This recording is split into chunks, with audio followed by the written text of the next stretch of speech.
Assalamualaikum warahmatullahi wabarakatuh.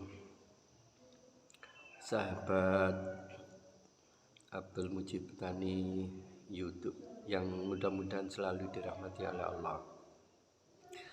Di sini saya memberikan pengantar buat video-video yang saya upload bersama dengan santri-santri TPQ Al Hidayah yang bertanya setelah mengaji tilawatil Quran. Saya ulangi lagi perkataan yang kemarin-kemarin bahwa saya bukanlah orang yang pandai, saya masih banyak kekurangan, tapi saya ingin menjawab apa-apa yang dipertanyakan oleh murid-murid saya di TPQ Al Hidayah Desa Ngembat. Barangkali ada kekurangan atau kesalahan, mohon maaf yang sebesar-besarnya, dan saya tetap menerima kritik dan saran serta masukan dari Anda semuanya, karena saya menyadari saya bukanlah orang hebat, orang yang tahu segalanya. Ilmu saya terbatas, jadi saya juga butuh masukan-masukan dari panjenengan semua. Terima kasih. Wassalamualaikum warahmatullahi wabarakatuh. Dan jangan lupa like, share, subscribe, dan bunyikan lonceng. Kalau perlu komen-komen yang positif untuk kemajuan anak-anak yang tinggal di lereng gunung Arjuna. Sekian, terima kasih. Saat berdoa tangannya harus begini apa tidak? Yang lebih baik begini, tapi tidak harus. Ya, doa itu malah yang baik itu di dalam hati, ngeres nang Allah. Misalnya pengen butuh duit untuk bayar apa gitu ya, bayar sekolah atau bayar apa, dan itu banyak jumlahnya, misalnya sampai 400.000, 300.000. Terus orang tuamu saat itu belum punya uang. Nah, bagaimana caranya? Yang baik memang menggunakan sholat hajat 2 rakaat. Sholat hajat itu di semua waktu. Karena kamu ada hajat, kemudian membaca wirid-wirid tertentu seperti Ya Rozak, Ya Fatah, Ya Alim, Ya Hayyu, Ya Qayyum. Terus Ya Latif itu rezeki wirid yang untuk membuka rezeki. Wirid diambil dari nama-nama baik Allah atau Asmaul Husna. Nah, setelah itu berdoa. Yang mantap berdoa. Tapi seandainya kemudian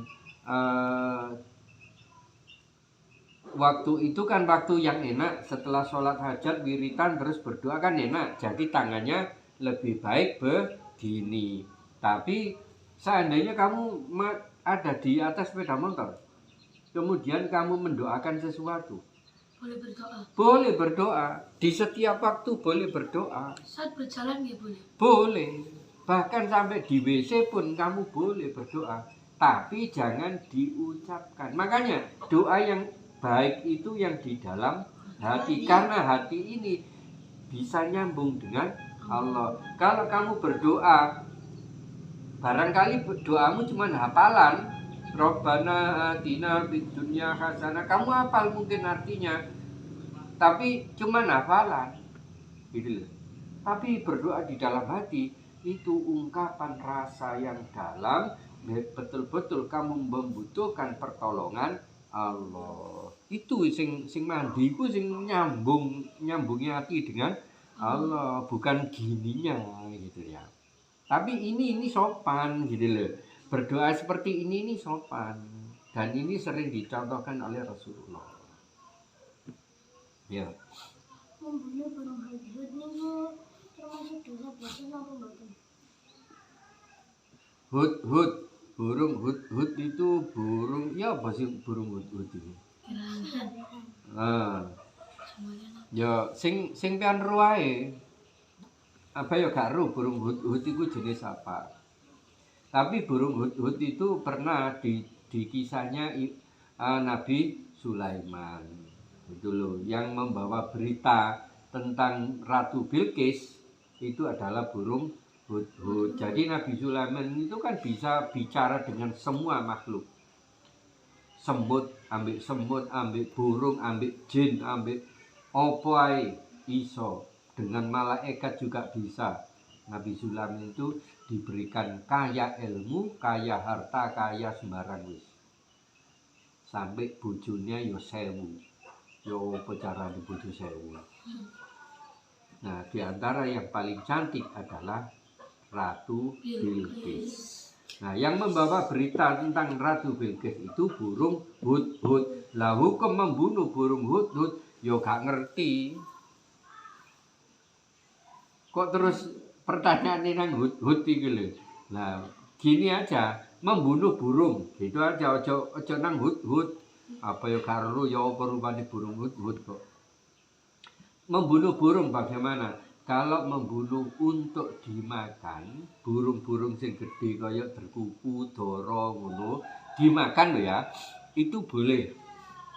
Tapi sebelum nembak utawa nepil, nah itu baca bismillah. Biar ketika dia mati dalam keadaan sudah kamu niati dimakan atau niati dikonsumsi. Begitu.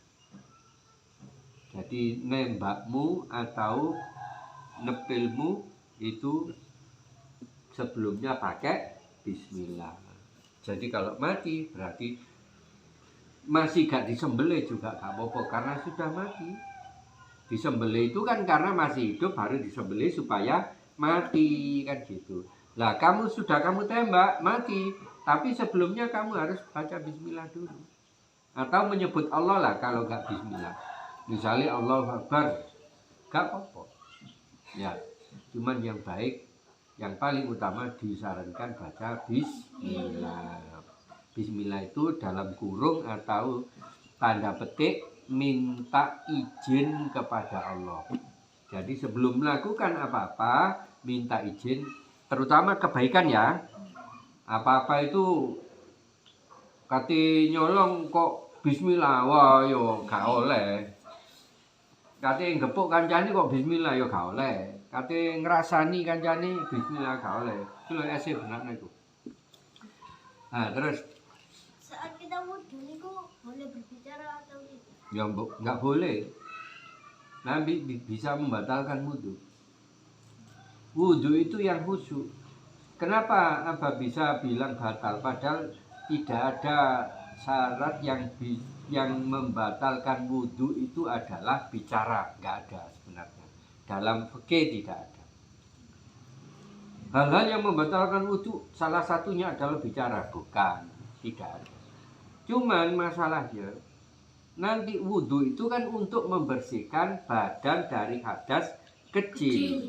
Terus diperintahkan wudhu itu bukan hanya hadas kecil, tapi juga bukan hadas kecil yang nempel di badan ini, kayak air kencing atau kencingnya hewan atau kotoran hewan, itu kan hadas-hadas kecil. Bukan hanya itu, tapi hati dan pikiran kita ini juga kita bersihkan. Gitu loh maksudnya. Makanya lek wudhu khusyuk nang Allah, jangan bicara dengan siapapun. Nanti kalau nggak khusyuk wudhumu bisa gugur. Bukan wudhunya sahnya tetap sah kalau sah. Tapi nilai-nilai wudhu itu yang gugur. Ya. Mandi saat maghrib itu boleh apa tidak? Mandi saat maghrib itu hukumnya makruh. Kenapa makruh? Karena dari jam 4, jadi srengenge lek wis mulai surup kuning ya, itu udara sudah mulai malam. Jadi udara sudah mulai kayak sejelas soal ini sudah tidak bagus lagi gitu loh. Makanya Rasulullah menyarankan mandi itu kalau bisa sebelum asar. Kalau bisa sebelum asar. Terus kalau tidak sebelum asar, sebelum sholat asar, ya wis mari sholat asar ngono ae. Ojo bengi-bengi temen. Dan itu udara kalau nggak bagus, udara kan berkolaborasi dengan air yang digunakan untuk mandi. Nah itu airnya terkontaminasi oleh udara yang kurang bagus ini, sehingga nanti menimbulkan efek-efek kesehatan. Kayak mungkin encok, ambeien, wasir dan sebagainya. Jadi nasihat Rasulullah itu bukan nasihat yang abal-abal.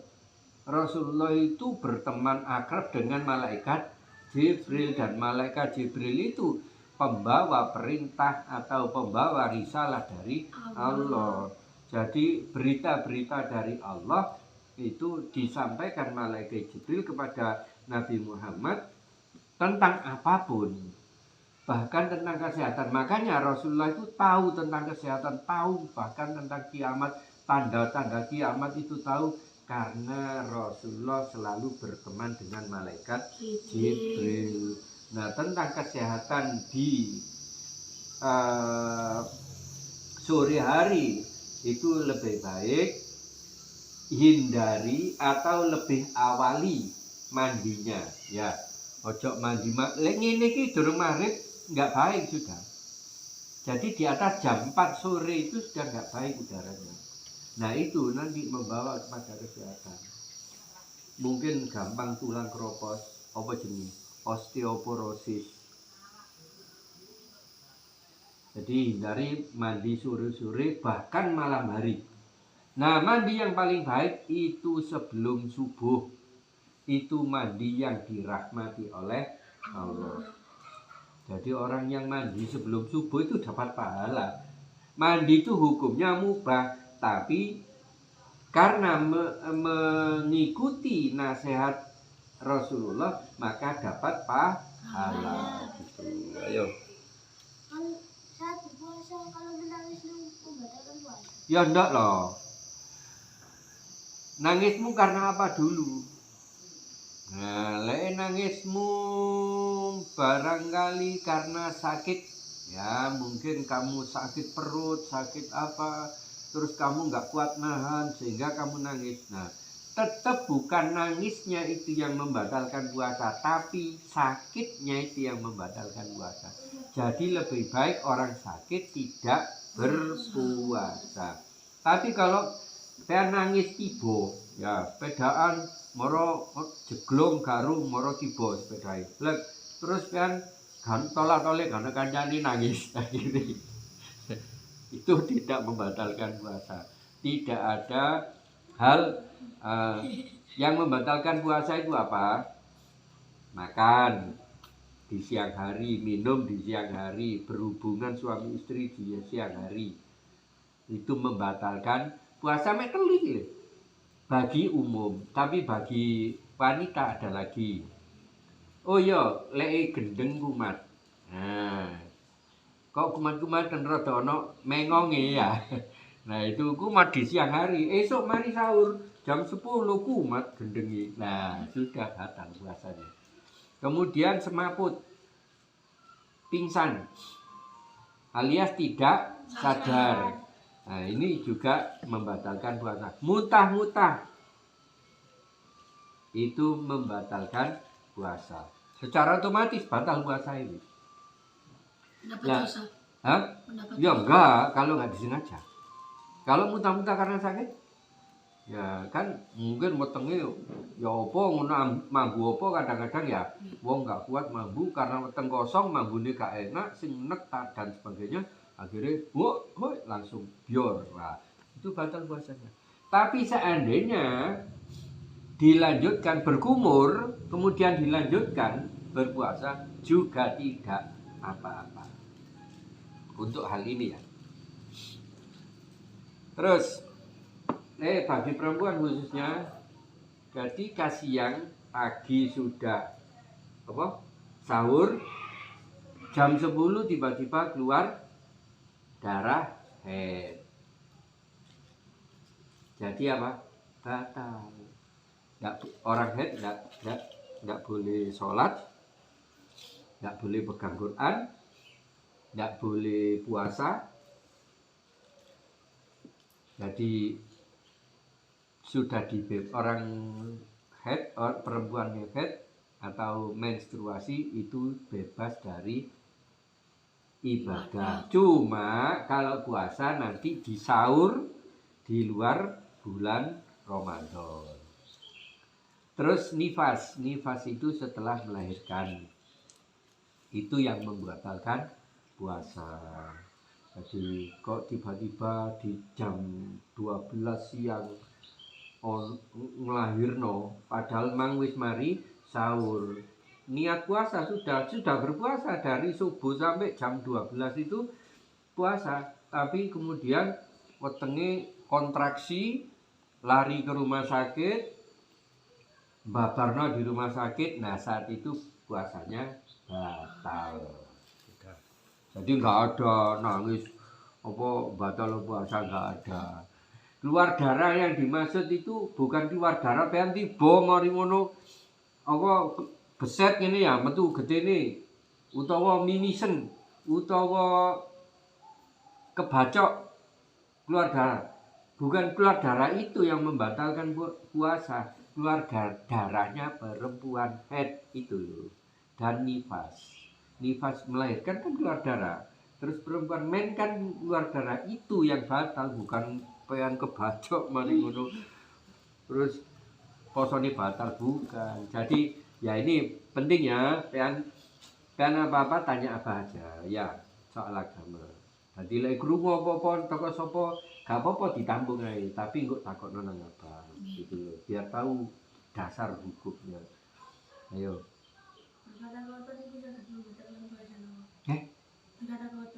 Berkata kotor itu mungkin lah saiki di klasifikasi perkataan kotor. Perkataan kotor bisa misuh. Nah, tadi apa? Gak masuk berarti kan? Yang membatalkan puasa tadi apa? Makan, minum, berhubungan suami istri, terus menstruasi, kumat gendenge. Mari kono. Miko Mariano awan-awan muto mlaju.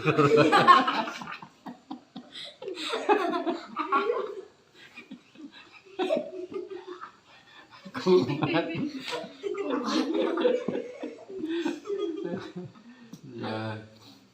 Ya, jadi nggak termasuk ucapan, tapi ucapan kotor apalagi kalau fitnah, ngerasani itu kan kotor.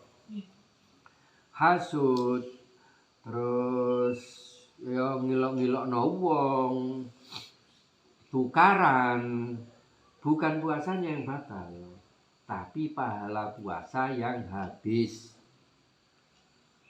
Oleh luwe tok gak ono ganjarane. Jadi perkataan kotor itu memang diklasifikasi ya. Yang paling parah adalah fitnah, yang kedua hasud, yang ketiga ngerasani atau ghibah, yang keempat buka aib orang di bulan puasa, maksudnya waktu dia berpuasa, terus ngilok-ngilokno wong, kemudian tukaran. Nah, ini semuanya kan dari perkataan, dari omongan. Nah, kalau ini bukan membatalkan puasanya, tapi membatalkan pahala puasa. Jadi dapat lapar dan haus, tapi tidak ada pahala. Gitu. Ya, sudah kita tutup dengan berdoa. Allahumma arhamna bil Qur'an waj'alhu lana imaman wa nuran wa hudan wa rahmah. Allahumma dzakkirna minhu ma nasina wa 'allimna minhu